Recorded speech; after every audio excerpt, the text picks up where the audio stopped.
তারাবির নামাজ নিয়ে অনেক সমস্যা, ৮ না ২০ একটু বলবেন কি? যুবক সমাজ যারা আছো, ৮, ২০ এগুলো আমি তোমাদের মুখে শুনতে চাই না। আমি শুনতে চাই যে কেন বাংলাদেশে এত দ্রুত তারাবি পড়া হয়। ও ভি তালুকদার, হুজুর প্রেম করা যাবে কিনা? তারাবির সালাত ৮ না ২০? বিষ্ণু ইসা ইসলাম রমাদান কিংবা রমাদানের বাইরে ১১ রাকাতের বেশি পড়তেন না, সেক্ষেত্রে ৮ রাকাত পড়তেন। তিনি তারাবি বলেন বা কিয়ামুল লাইল বলেন, যেটাই বলেন, আর বাকি ৩ রাকাত ছিল বেতের পড়তেন। পরবর্তীতে ওমরে ফারুকের সময় উনি সাহাবীদেরকে বিচ্ছিন্ন হয়ে রাত্রিবেলা মসজিদে নামাজ পড়তে দেখে একত্রিত করলেন। তখন থেকে ২০ রাকাত চালু হলো। মসজিদে নববীতে, মসজিদুল হারামে আজও ২০ রাকাত হয়। আমি আল আজহার ইউনিভার্সিটি থেকে ব্যাচেলর করেছি, সেখানেও ২০ রাকাত হয়। তো যেহেতু এটা ইবাদতের মাস, যত বেশি ইবাদত করা যায় ততই ভালো। সাহাবারা ২০ রাকাত করেছেন।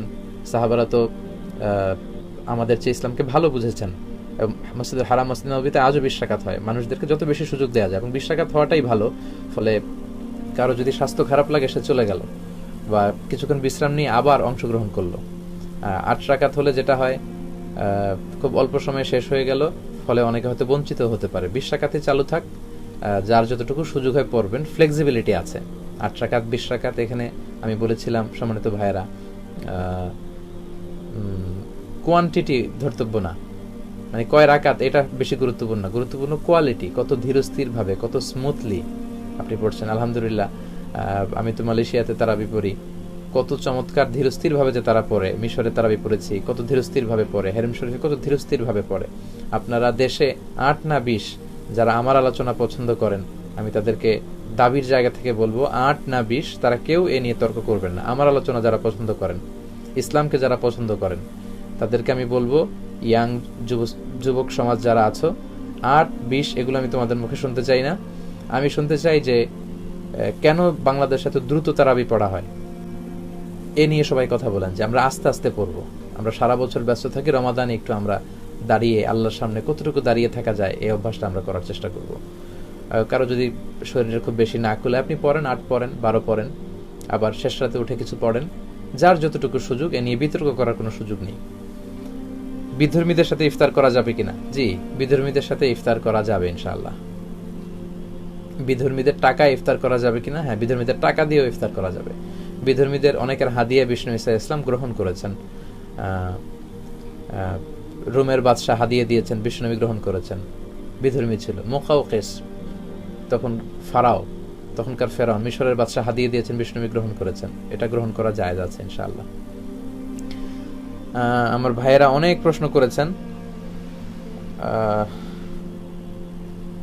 শুধু বিসমিল্লাহির রহমানির রহিম বলে ইফতার করলে চলবে? হ্যাঁ, চলবে। আপনি খাবার শুরুতে বিসমিল্লাহ বলবেন।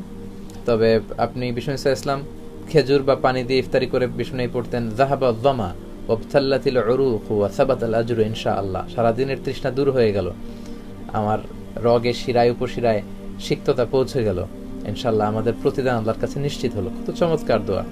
এই দোয়াটা আপনি পড়বেন ইফতারি করে। আরিফুর রহমান ভাই বলেছেন, নামাজে দ্রুত তেলাওয়াত হলে কি নামাজ হবে? নামাজটা আসলে সুন্নাতি তরিকায় হবে না, আর রুকু সেজদায় দেরি করলে নামাজই হবে না, আপনাকে সহ সেজদা দিতে হবে। তা'দিলুল আরকান, ধীরস্থির ভাবে। আমি সবসময় বলে থাকি যে নো রাশিং ইন সালাহ, সালাতে তাড়াহুড়ো নেই। নো হ্যাস্টিনেস ইন সালাহ, সালাতে তাড়াহুড়ো করা যাবে না। আপনি রিল্যাক্সের সাথে রুকু করবেন, পিঠটা সোজা হবে, স্ট্রেট ফরওয়ার্ড। রুকু থেকে দাঁড়িয়ে সোজা হয়ে দাঁড়ায় থাকবেন, আবার সেজদায় চলে যাবেন। আপনি 2 সেজদার মাঝখানে আপনি বসবেন, রিল্যাক্সের সাথে পড়তে হবে। বিশ্বনবীর সালাত ছিল রিল্যাক্সের সাথে, তাড়াহুড়ো করলে আসলে এটা সালাত হয় না। প্রশ্ন করেছেন ও ভি তালুকদার, হুজুর প্রেম করা যাবে কিনা? প্রেম করবেন আল্লাহর সাথে, প্রেম করবেন বিষ্ণু ইসা ইসলামের সাথে, কিন্তু কোনো গায়রে মাহরাম নারীর সাথে আসলে প্রেম করা যাবে না। বিবাহ বহির্ভূত সব সম্পর্ক হারাম, হয় বিয়ের মাধ্যমে সম্পর্ক অথবা মা মালাকাত আইমানুকুম, যদি দাসী। কিন্তু এটা প্রথাটা এখন নাই, বিষ্ণুর সময় ছিল, আবার ইমাম মাহদী আসলে, ঈসা আলাইহিস সালাম আসলে সেটা হবে। তো বিবাহ বহির্ভূত সব সম্পর্ক ইসলাম এগুলো হারাম করেছে, আর হারামে কোনো বরকত নেই, আলটিমেটলি এটা গজব নিয়ে আসবে। রোজা রেখে কাউকে রক্ত দেওয়া যাবে কি? আমি বলেছিলাম যে 1 কাপ, কাপিং পরিমাণ, সিঙ্গা লাগালে যে রক্ত, চায়ের কাপে 1 কাপ পরিমাণ রক্ত বেরোলে রোজা ভেঙে যাবে। অল্প ব্লাড নিয়ে ব্লাড টেস্ট করলে রোজা ভেঙে যাবে না। কিন্তু কাউকে রক্ত দেয়া যাবে কিনা? রক্ত দিন, জীবন বাঁচান। আমি বলেছি মাকাসিদুশ শরিয়ার প্রথমটি হচ্ছে হেফজুন নাফস, জান বাঁচাতে হবে। অনেক সময় অ্যানাউন্স দেওয়া হয় একজন মুমূর্ষু রোগীকে বাঁচাতে হলে রক্তের প্রয়োজন, রক্তের গ্রুপ বি পজিটিভ। তখন আপনি কি করবেন? আপনার বি পজিটিভ হলে দেওয়ার সুযোগ থাকলে অবশ্যই দিবেন, কারণ জীবন বাঁচাতে হবে। কিন্তু আপনার রোজাটা ভেঙে গেল, আপনি পরবর্তীতে একটা রোজা কাজা করবেন, আপনি ইনশাল্লাহ অনেক সওয়াব পেয়ে যাবেন ইনশাল্লাহ। আমার সাথে দেখা করতে চাই, এই তো দেখা হচ্ছে আমাদের অনলাইনে। এই আমাদের এই দেখাগুলো, অনলাইনের দেখাগুলো, বসাগুলোকে আমাদের এই ভালোবাসা শুধু যেন হয় আল্লাহর জন্য।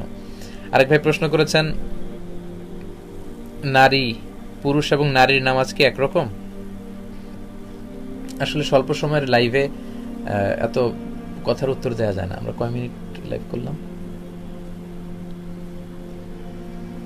নারী এবং পুরুষের সালাত এক কিনা, এ বিষয়ে আবহমান কাল থেকে দুইটি মতামত মুসলিম বিশ্বে প্রচলিত হয়ে আসছে। একটি মত হচ্ছে নারী পুরুষের সালাত একরকম, কারণ বিষ্ণু বলেছেন সল্লু কামা রাআইতুমুনি উসাল্লি, তোমরা আমাকে যেমনি সালাত পড়তে দেখো তোমরাও তেমনি সালাত পড়ো, আমার মতো পড়ো। তো বিশ্বনবী নারী পুরুষ সবার জন্য আদর্শ, তাই নারী পুরুষের সালাতের কোনো পার্থক্য নেই, এটা হচ্ছে একটা মত। আরেকটি মত, যেই মতের ধারক বাহক হচ্ছে আহনাফরা, হানাফি মাজহাবের স্কলাররা এবং হাম্বলি মাজহাবের স্কলাররা। আল মুগনি একটা কিতাব আছে লি ইবনি কুদামা, ওনার লেখা এই কিতাবের ভেতরে এবং আরো কিছু বইতে তারা এই মতামত প্রকাশ করেছে যে 1 ঘন্টা 40 মিনিট করে ফেলেছি। হাম্বলি মাজহাবের কিছু স্কলাররা তারা মতামত দিয়েছে যে পার্থক্য আছে এবং আহনাফরাও সাপোর্ট করেছে। তাহলে আমি বলছিলাম নারী পুরুষের সালাতের ব্যাপারে দুইটা মত। প্রথম মত হচ্ছে যে কোনো পার্থক্য নেই, নারী পুরুষের সালাত এক। আরেকটি মত হচ্ছে যে পার্থক্য আছে। তারা দলিল হিসেবে এনেছে যে নারীদের পার্থক্য আছে এই কারণে নারীরা ইমাম হতে পারে না, সালাতের ইমাম হবে পুরুষেরা। কোনো কারণে যদি নারীরা ইমাম হয়ও পুরুষ পেছনে থাকতে পারবে না, শুধু নারীদের নামাজে নারীরা ইমাম হতে পারবে in case of emergency. Umm Salama, Aisha রাদিয়াল্লাহু আনহা, বিশ্বনবীর স্ত্রীরা মাঝে মাঝে জোহরের সালাতে, আসরের সালাতে ইমামতি করেছেন। এটা ইন কেস অফ ইমার্জেন্সি, এটা তাদের সব সময়ের আমল না। তো সেক্ষেত্রে আবার শর্ত হচ্ছে জাহারি কেরাতে নারীরা আওয়াজ করে পড়তে পারবে না। যেমন আমি পুরুষ, আমি মাগরিবের নামাজের ইমামতি করলে আওয়াজ করে সূরা পড়ব, কিন্তু নারী যদি ইমাম হয়, পুরুষদের তো ইমাম হতেই পারবে না, শুধু নারীদের হতে পারবে ইন কেস অফ ইমার্জেন্সি, কিন্তু তিনি আওয়াজ করে, তাদের কোনো জাহারি কেরাত নেই, সব সিররি। আবার আমি সামনে দাঁড়াবো, সব মুক্তাদিরা আমার পিছনে দাঁড়াবে, পুরুষদের ক্ষেত্রে এটা নিয়ম। কিন্তু নারী যদি কখনো ইমাম হয়, তিনি সামনে দাঁড়াতে পারবেন না, একই কাতারে সমান হয়ে দাঁড়াবেন। তো এই তো কিছু পার্থক্য পাওয়া গেল। আবার পার্থক্য আছে সাতারের ক্ষেত্রে। আওরা, পুরুষদের আওরা হচ্ছে নাভি থেকে হাঁটু, কিন্তু নারীদের সারা দেহ ঢেকে রাখতে হয়। আবার নামাজে যদি কোনো ভুল হয়, ইমাম সাহেব ভুল করেন, আমরা পেছন থেকে পুরুষরা পড়বো সুবহানাল্লাহ। নারীরা যদি জামাতে থাকে তারা কিন্তু সুবহানাল্লাহ বলতে পারবে না, তারা হাততালি দিবে, তারা বুকে হাত বেঁধে এরকম এরকম হাততালি দিবে। হাদিসে এসেছে যে আত-তাসবিহু লির-রিজাল ওয়া তাসফিকু লিন-নিসা, নামাজে কোনো সমস্যা হলে ফালিউসাব্বিহুর রিজাল ওয়া লিউসাফফিকুন নিসা, পুরুষরা সুবহানাল্লাহ বলবে। আমরা বাংলাদেশে আল্লাহু আকবার বলে লোকমা দেই, আল্লাহু আকবার বলে ফেলি। এটা আসলে হাদিসের পরিপন্থী, সুবহানাল্লাহ বলা উচিত। সুবহানাল্লাহ বলে ইমাম সাহেব বুঝবে ও ভুল হলো। কিন্তু ইমাম সাহেব এমন কোনো ভুল করলো যেটা পুরুষরা কেউ ধরতে পারলো না, পেছনের নারীরা বুঝতে পারলো, তারা কি সুবহানাল্লাহ বলবে? না, তাদের আওয়াজটাও কিন্তু আওরা, পর্দা। এজন্য তারা হাত বেঁধে আছে এভাবে, সবাই মিলে হাততালি দিলে এভাবে সবাই ইমাম সাহেব বুঝতে পারবে ও তাহলে কোনো ভুল হয়েছে, তিনি শুধরে নেবেন। এই তো আরেকটা পার্থক্য পাওয়া গেল। এভাবে অনেকগুলো পার্থক্য পাওয়া যায়। পুরুষদের জন্য জামাতে মসজিদে পড়া সুন্নাতে মুআক্কাদা, কিন্তু নারীদের জন্য মসজিদের চেয়ে ঘর উত্তম। এই যে পার্থক্যগুলো আছে, এগুলোকে সামনে এনে হাম্বলি মাজহাবের স্কলাররা, হানাফি স্কলাররা, ওনারা বলে যে কিছুটা পার্থক্য, সেটা হচ্ছে তারা নিজেদেরকে আঁটো করে দাঁড়াবে, তারা পাগুলো মিলিয়ে দাঁড়াবে এবং সিজদায় গেলে দেহটাকে জমিনের সাথে লাগিয়ে দাঁড়াবে। তা না হলে পুরুষদের মতো সিজদা দিলে তাদের ব্রেস্ট, স্তন ঝুলে থাকে, এটা দেখতে হয়তো খারাপ দেখায়, তাদের পর্দার কিছুটা সমস্যা। এই দৃষ্টিকোণ থেকে তারা বলেছেন কিছুটা পার্থক্য আছে। তো আবহমান কাল ধরে এই দুইটা মত, এক মত বলে যে না কোনো পার্থক্য নেই, আর এক মত বলে যে কিছুটা পার্থক্য আছে, যাতে নিজেদেরকে আরেকটু আব্রু পর্দার মধ্যে রাখা যায়। তো যেহেতু ফ্লেক্সিবিলিটি আছে, আপনি যে কোনো মত গ্রহণ করতে পারেন। আর একটি প্রশ্ন নিব, এই প্রশ্ন নিয়ে আজকের লাইভ শেষ করব। আসলে অনেক রাত হয়ে যাচ্ছে, আপনাদেরকে আর বিরক্ত করতে চাচ্ছি না।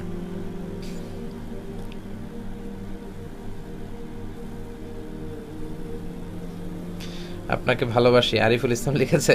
একটু দেখা করতে চাই। আরিফ, লাভ ইউ টু, তোমাকেও ভালোবাসি।